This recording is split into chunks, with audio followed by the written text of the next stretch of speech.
The email from Tesla's procurement division sat open on my laptop while my family mocked my failing farm over Sunday dinner. If they only knew what was really growing in their old, worthless land. My name is Maya Henderson, and 5 years ago, I gave up a promising career in geology to take over my grandfather's struggling farm. My family never let me forget what they saw as my biggest mistake. Still playing farmer, Maya? My brother David smirked from across our parents' dining table. He adjusted his expensive watch, a recent purchase from his investment banking bonus. How many tomatoes did you sell this month? I took a slow sip of water, thinking about the contract I'd just signed. 8 figures, more money than David would see in his entire career. But I kept quiet, just like I have for the past 3 years. Maya, my mother sighed, we're just worried about you. That farm hasn't turned a profit in decades. Your grandfather was too sentimental to sell it, but you don't have to make the same mistake. My father nodded in agreement. Harrison Development made another offer yesterday, 20% above market value for useless farmland. You should take it before they come to their senses. I pushed my food around my plate, remembering the day everything changed. I'd been checking soil samples in the lower field, more out of professional habit than actual farming necessity, when my geology training picked up something unusual. The mineral composition was unlike anything typically found in agricultural land. Further testing confirmed what I suspected. The entire valley sat on a deposit of rare earth elements, crucial components for electric vehicle batteries and spacecraft manufacturing.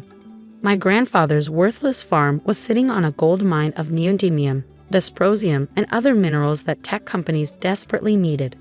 The land is not for sale, I said firmly, just as I had every Sunday for the past 5 years.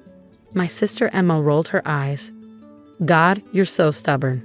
Just like Grandpa holding onto that dying farm until it killed him. The words stung. Grandpa James hadn't died from holding onto the farm. He died believing he failed to preserve our family's legacy. I was the only one who'd bothered to listen when he talked about the land's mysteries, about the strange rocks he'd sometimes find while plowing. Your grandfather was a fool, my father said bluntly, and you're following in his footsteps.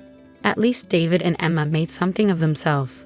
I glanced at my siblings, David with his banking career, Emma with her real estate empire. Both of them had abandoned the farm as soon as they could, heading for the bright lights of the city. What they didn't know was that I'd spent the last 3 years quietly buying up surrounding properties through shell companies. Every time a neighbor wanted to sell, I made sure one of my corporations was the buyer. The mineral deposits extended far beyond our original property, and I was determined to secure every acre. Actually, I said, carefully measuring my words, the farm is doing better than you think. David laughed. Better? Last time I checked, you were living in Grandpa's old house, driving his ancient truck. Some success. He was right about the house and truck. I kept them deliberately. Nothing draws unwanted attention quite like sudden displays of wealth. But beneath the modest exterior, I'd built something extraordinary. The weekend after I discovered the mineral deposits, I'd called Dr. Sarah Chen, my old geology professor. She'd taken one look at my samples and understood the implications immediately. Maya, she'd said, her eyes wide with excitement, do you understand what you're sitting on? I did. The global supply of rare earth elements was concentrated in just a few countries, making tech companies desperate for reliable domestic sources. And I had just found one of the richest deposits in North America. Dr. Chen helped me connect with the right people, metallurgists, mining engineers, environmental specialists. Together, we developed a revolutionary extraction method that could access the minerals with minimal surface disruption. No open-pit mining, no destroyed farmland, just discrete extraction wells disguised as irrigation systems. I need to show you something, I told my family, standing up from the table. All of you. My mother looked concerned. Maya, if you're having financial troubles, just come with me, I insisted. It's time you saw what's really happening at the farm. They followed me reluctantly, piling into their luxury cars to follow my grandfather's old truck down the familiar dirt road. But instead of turning toward the farmhouse, I headed for what appeared to be a new barn near the back of the property. What's this? My father demanded as I punched in a security code. Since when does a barn need keypad access? The heavy doors swung open, revealing not farm equipment but a state-of-the-art facility. Computer monitors lined the walls, displaying real-time data from the extraction wells. Engineers in clean suits monitored complex filtration systems that separated valuable minerals from surrounding soil. My family stood frozen, trying to process what they were seeing. "Welcome," I said, unable to keep the satisfaction from my voice, "to Henderson Rare Earth Mining Operations." David stepped forward, his banker's mind already calculating. What exactly are you mining?" I gestured to a display case containing samples of refined minerals. Neodymium, dysprosium, terbium, the critical elements that make electric vehicles, wind turbines, and spacecraft possible. "But how?" Emma whispered. "This is just worthless farmland." "Nothing is worthless if you know what to look for," I replied, thinking of Grandpa James and his mysterious rocks. "The entire valley sits on one of the largest rare earth deposits in the country. While you were all laughing at my failed farm, I was building this." I pulled up the latest geological surveys on a main screen showing the extent of the mineral deposits, the red areas indicating high concentrations spread across thousands of acres, all land I now controlled through various holding companies. "Those development offers you keep pushing." I looked at my father. "Harrison Development has no idea they're trying to build houses on top of billions of dollars worth of critical minerals." My mother sank into a chair, her face pale. "Billions. The Tesla contract alone is worth 9 figures, I said quietly. SpaceX signed last month. The Department of Defense is next." David's hands were shaking as he examined the mineral samples. "Why did you tell us?" I thought about all the Sunday dinners, all the mockery, all the pressure to sell Grandpa's worthless legacy. "Would you have believed me?" I asked. "Or would you have tried to take control, just like you did with everything else Grandpa left behind?" The silence that followed was answer enough. A young engineer approached, tablet in hand. "Ms. Henderson, the latest extraction numbers are ready for review." My family watched in stunned silence as I reviewed complex technical data with the engineer, discussing adjustment to mineral separation protocols and environmental monitoring systems. The foolish farmer they'd mocked for years was now casually talking about processes they couldn't begin to understand. "There's more," I said, turning back to them. "Follow me." I led them to another secured door, this one requiring both a keycard and biometric scan. Behind it lay the real heart of the operation, the research lab where we were developing next-generation extraction techniques. "Maya," my father's voice was hoarse. "What have you built here?" I smiled, thinking of Grandpa James. I built exactly what he always said was possible, a way to preserve the farm while looking to the future. He knew this land was special. He just didn't know why. The silence in the research lab was broken by the buzz of my phone. Another email from SpaceX. I ignored it, watching my family try to process the reality of what they were seeing. "These contracts," David finally spoke, his investment banker mind whirring. "How much are we talking about exactly?" I pulled up our financial projections on the main screen. Current contracts total just over $800 million annually, but that's just the beginning. With the new extraction technology we're developing, we could double that within 2 years. Emma stepped closer to the screen, her real estate agent's eyes wide. "And you own all this?" "Completely." "Henderson Rare Earth Mining Operations is privately held," I confirmed. "I own 100% of the shares." My father sank into a chair, looking suddenly old. "All those times we pushed you to sell. You would have sold billions for pennies," I finished for him. Harrison Development wanted to build a shopping mall on top of one of the richest mineral deposits in North America. The irony wasn't lost on any of them.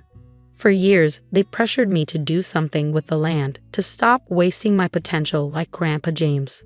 Speaking of Harrison Development, I continued, pulling up another screen. They're about to announce bankruptcy.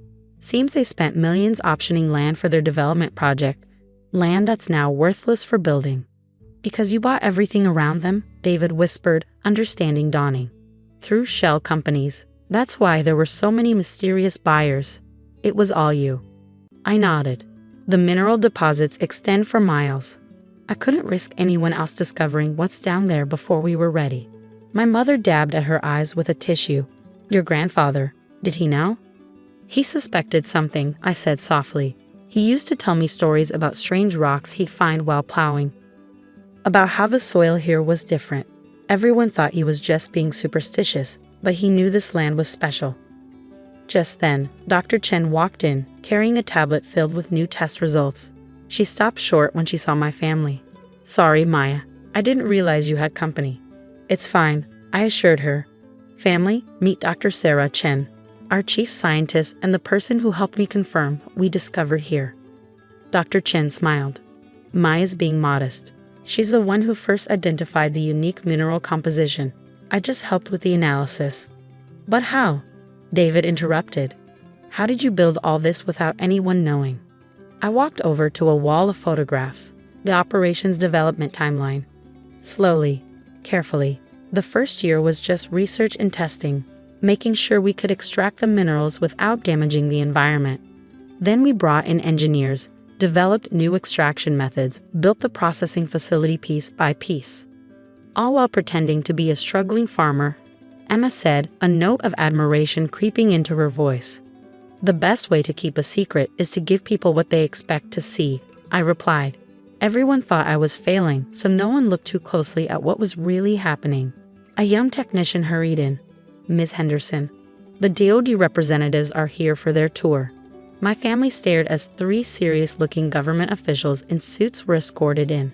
I shifted seamlessly into CEO mode, discussing extraction rates, purity levels, and supply chain logistics. "Your operation is impressive, Ms. Henderson," the lead official said, "especially your commitment to environmental protection." I led them to our environmental monitoring station.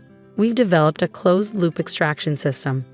No toxic chemicals, minimal surface disruption, and we're actually improving soil quality in our farming operations above ground. "The farm," my father said suddenly. "You're still actually farming?" Of course, I smiled. "That's part of our cover, but it's also genuine. We've developed agricultural techniques that work in harmony with the extraction process. The vegetables we grow are sold to organic markets in the city." After the DoD representatives left, my family gathered in my office, formerly Grandpa's study. His old desk now held 3 computer monitors, but his collection of unusual rocks still sat on the windowsill. "I owe you an apology," my father said quietly. "We all do. We thought you were throwing your life away, just like we thought your grandfather was a failure." I finished. Grandpa wasn't a failure. He was a steward. He protected this land until someone could understand its true value. David leaned forward. "Maya, let me help. My bank would love to." "No," I cut him off. "I don't need investment banking services. This operation is fully funded through our contracts." "But surely you could use some help with the business side," Emma insisted. I cooled. "I have a Harvard MBA," I interrupted. "Did you really think I spent all those years just studying rocks?" They fell silent, finally seeing me, really seeing me, for the first time. "I'm not the family failure anymore, am I?" I said softly. Suddenly, everyone wants to be part of what Grandpa and I built. But here's the thing, we built it without you. Without your support, without your belief, without your help. "What are you saying?" my mother asked. I stood up, walking to the window that overlooked the fields. In the distance, our extraction wells pumped silently, bringing up minerals worth millions while looking like ordinary irrigation equipment. "I'm saying that this company stays exactly as it is. Private, independent, true to Grandpa's vision of stewarding the land while looking to the future." "But we're family," David protested. "Family?" I turned back to them. "Family supports each other. Family believes in each other. You all gave up on this land, on Grandpa, on me. You don't get to claim victory after the battle's already won." The next week, the business world was stunned by the public announcement of Henderson rare earth mining operations contracts with Tesla, SpaceX, and the Department of Defense. Our stock price would have soared if we had any stock to trade. My family still comes to Sunday dinners, but things are different now. David doesn't show off his bonuses anymore. Emma stopped pushing me to sell the land. My parents finally put Grandpa's picture back on the mantle. Last month, I established the James Henderson Foundation for Agricultural and Geological Education, providing scholarships to rural students interested in science. The foundation's offices are in that old barn where Grandpa used to collect his mysterious rocks. Dr. Chen and I continue to develop new extraction technologies. We're expanding operations, but always carefully, always with an eye toward protecting the land that made it all possible. Sometimes, late in the evening, I sit in Grandpa's old chair, looking out over the fields that everyone else thought were worthless. I imagine him walking those fields, finding those strange rocks, knowing in his heart that his land held secrets worth keeping. "You were right, Grandpa," I whisper to his photograph on my desk. "Sometimes the most valuable things are the ones other people can't see." The farm still grows tomatoes, by the way. We sell them at the local farmers market every Saturday. After all, the best covers are the ones grounded in truth. And those Tesla executives who fly in for meetings, they never seem to notice that their electric cars are powered by batteries made from minerals pulled from the soil right beneath their feet. Some secrets, like certain minerals, are best left buried until the right time. And some successes, like rare earth elements, are most valuable when they're least expected.